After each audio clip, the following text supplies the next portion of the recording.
All right, it is that time of the week, time for Doug Kyde's Mailbag, #MailDoug. Without further ado, first question, Chase Dog says, at this point in the season, who do you think is the biggest threat to the Patriots Super Bowl title? I just want to point out, I think he's jumping the gun there. It's a pretty bold move to just hand the Patriots the Super Bowl title, but who do you think? I think it's kind of the obvious answer, but it's the Seattle Seahawks. They came out onto this field right behind us, beat the Patriots here at Gillette Stadium, and that's no small feat.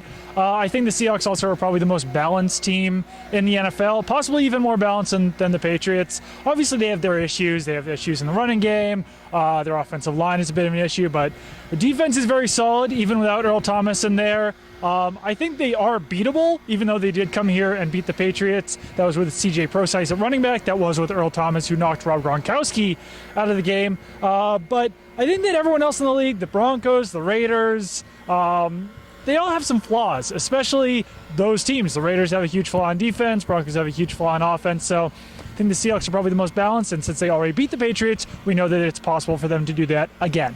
Certainly would be entertaining to see a real Super Bowl 49 rematch, but in order to get there, the Patriots have to do it without Rob Gronkowski and a banged-up Martellus Bennett. So Justin wants to know, do you see the Patriots signing another tight end?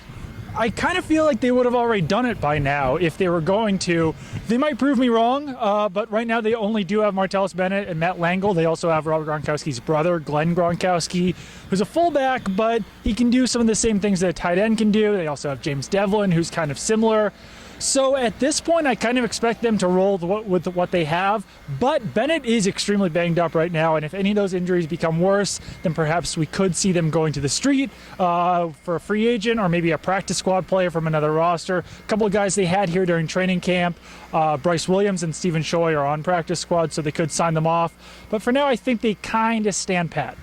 All right, well, for the final stretch of the season, the Patriots will be without Danny Amendola, and that really presents an issue on special teams because Cyrus Jones is not really a reliable punt returner, we have seen. So Lando, sorry for mispronouncing, it's actually at your boy Lando. He wants to know, the Pats will give Cyrus Jones at least next year too. You think right? That's a question. That's a question. That is. Yes, I think so. At least training camp. Patriots have kind of moved on from some guys pretty quickly here in the past few years, and Cyrus Jones is a second-round pick. He wasn't a first-round pick. So if these injuries continue throughout this season, and then if we see him struggle to field punts, struggle in coverage during the summer next year, perhaps he could be a surprise cut, but I'm not ready to say that yet. I think that he will be on this team next year. I think they will give him plenty of time. He's got a lot of potential. He just hasn't really shown much of it so far this season. It's been a huge concern that he can't catch punts, kind of struggled in coverage, hasn't been very reliable on kick returns, but there's definitely some potential there. He's an Alabama guy. He seems to be a good fit personality-wise, intelligence-wise, and I think they do give him at least one more year, but it has certainly been a disappointing rookie campaign for their top pick in the 2016 draft.